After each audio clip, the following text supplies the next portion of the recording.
Ոստիկանական բարեփոխում էի կարել, ինչ է ստացվել ձեզ մոտ։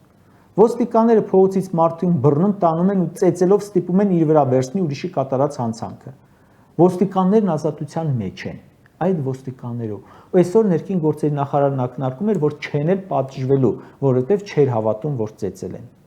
Բարեփոխված ոստիկանության պահվածքը ոչ միայն իրավական տեսանկյունից է դատապարտելի, այլև բարոյականության, մարդկայնության տեսանկյունից չկա այդպիսի բան։ Պատկերացնում եք 29 տարեկանում տղան տեսնի երկու պատերազմ, կորցնի ծնողներին, տեսնի բռնագաղթ, ու նաև նրան բռնեն, ասեն գնա ուրիշի կատարած հանցանքի համար բանտ նստի։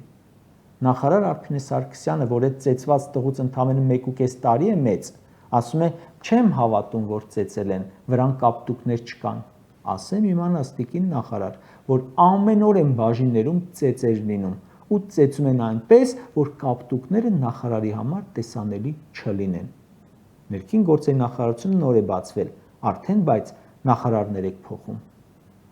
Բարեփոխում այդպես էլ չկա ու չի էլ լինելու, չեք կարող։ Չես կարող ոստիկանին ստիպել, որ Նիկոլի հաճույքի համար ընդդիմադիր ծեծի, իր հաճույքի համար չծեծի։ Ծեծը դառնում է սովորություն։